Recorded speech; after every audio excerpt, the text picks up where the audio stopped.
Hi, Daisy. Hello. Okay, so welcome back.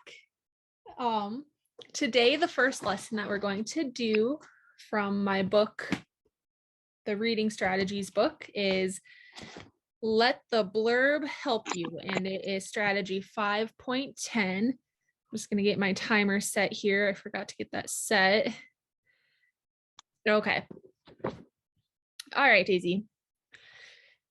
So when you are going to pick out a book, what do you do to pick out a book? What do you look at when you're picking out a book?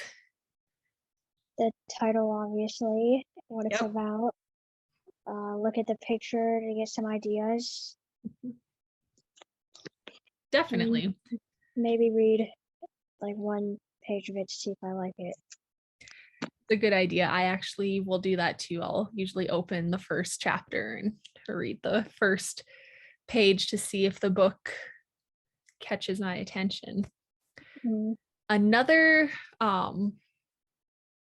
thing that you can start to do is reading the back of the book, the back cover.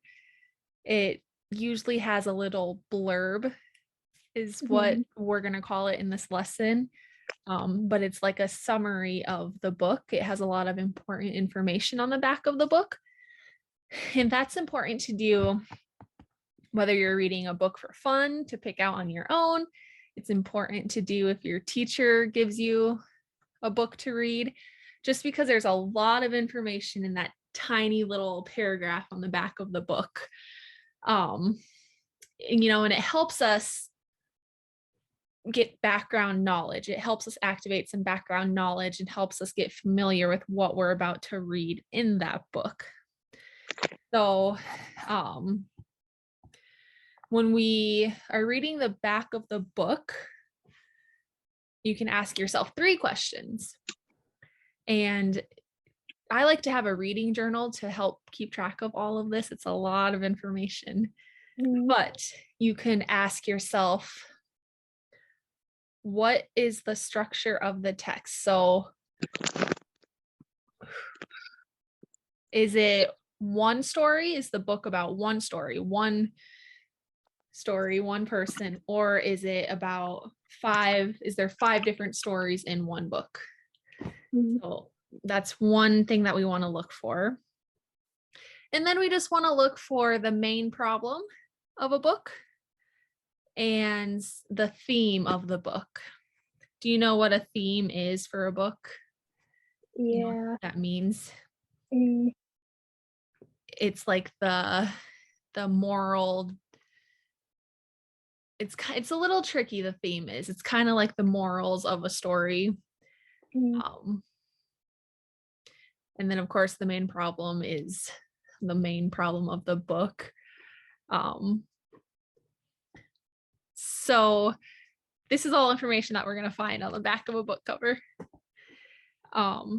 So first, we're going to read this back of this book cover together. And we'll see if we can kind of figure out what type of book it is, what the problem is, and what a theme might be.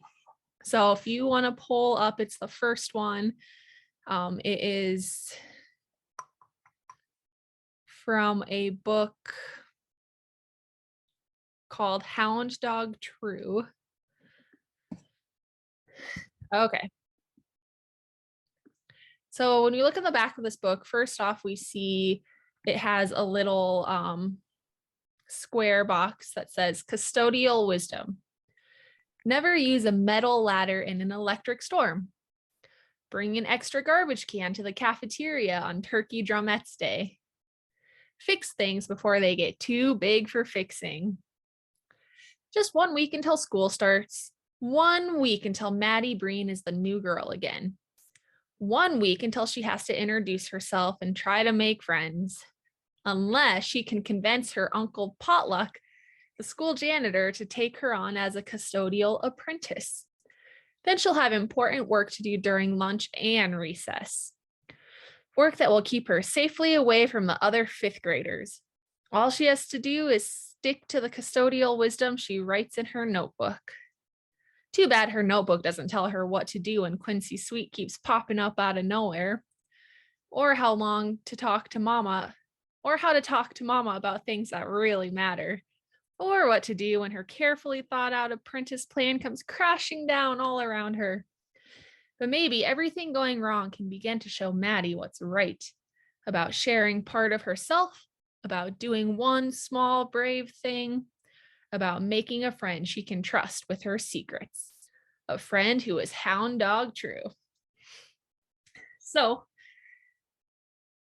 we found out a lot of information about what this book might be about from that little blurb on the back.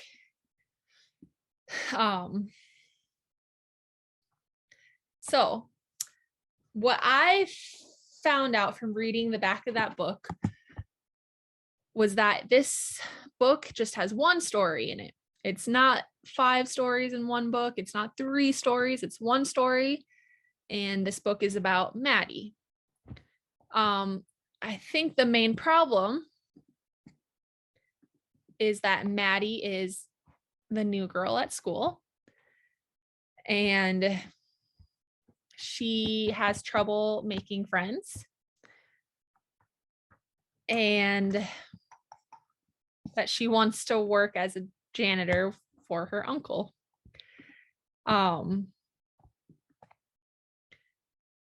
It sounds like she has trouble with another girl at school and she doesn't know how to talk to her mom. I think maybe a theme could be, let's see, towards the bottom of that back cover, it says, it's like the third to last sentence, and it says, but maybe everything going wrong can begin to show Maddie what's right. So I think maybe a theme is that even when things are going wrong, sometimes that means things are gonna be okay. So I think that could be a theme.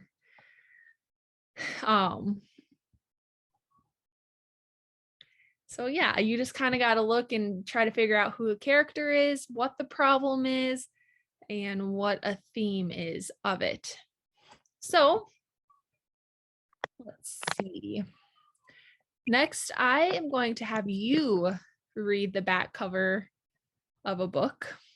This book that I'm going to have you read is called The Dragon Princess. Oops. So if you want to pull that up on your side, you can start whenever you're ready. I'm getting it. No problem, no rush.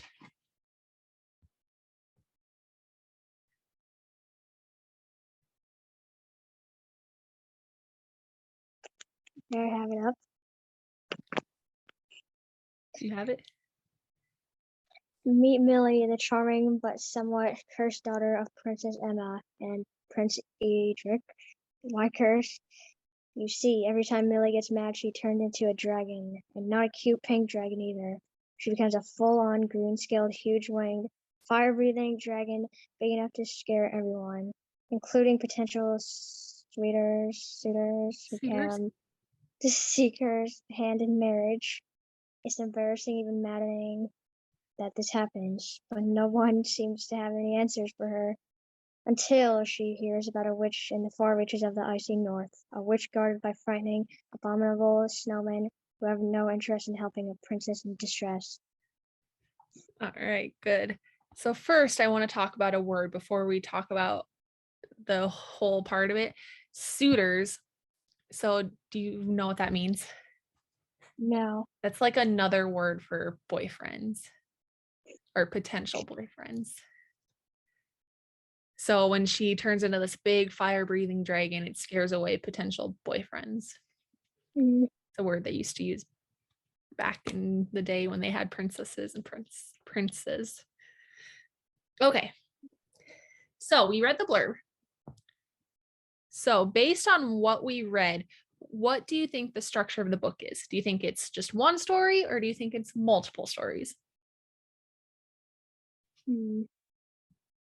I think it's maybe multiple, but yeah, and it could be multiple because it's since she's going on an adventure, mm-hmm. you know, it could be multiple little stories in the big story, right? Definitely. Mhm. So do you have any ideas about the main problem that Millie might face? Since it said she turned into a dragon when she gets mad, Yes, I but would it's still say off. that's a big problem, isn't it? Yeah. Are there any other problems? I think I saw maybe another one towards the end of that blurb. Yeah. The far reach of the icy north. Yep. The witch is guarded by frightening abominable snowmen. They have no interest in helping her. Yeah. Those all sound like a lot of problems, doesn't it? Yeah. I agree with you. So let's talk about what a theme in this book could be based on that blurb. What do you think a theme could be? This one's a little bit harder, picking out themes. Hmm. Let's see. Do you have any ideas? Not really. I know it's kind of hard. This one doesn't really give us much to work on as far as a theme. Maybe the princess will learn how to handle her anger in different ways. Yeah. That could be a theme, and maybe the witch won't be so scary because the princess will be nice. That could maybe be a theme, is just learning how to handle your anger. Mhm. So, as you can see, we got a lot of information from the back of that book, right? Mhm. So when we read about the back of a book, we're setting ourselves up for success. We know a little bit about what the book is going to be about, so we can get our brain ready and focused, right? Yeah. Do you have any questions about that? Not really. So there we go. The next time that you're looking for a book, you can be sure to read the back cover, so that way you can get a little preview of what everything is going to be about in that book. Mhm. All right. Thanks, Daisy. You're welcome. Okay. So the next lesson that we're gonna do is strategy 6.10. Who's telling the story? Okay. Mhm. So reading, Daisy, it's all about thinking and understanding. Sometimes when I'm reading, I might get to a confusing part that I don't understand. A lot of times it happens when I'm reading a book when there's a lot of different characters and the characters are going back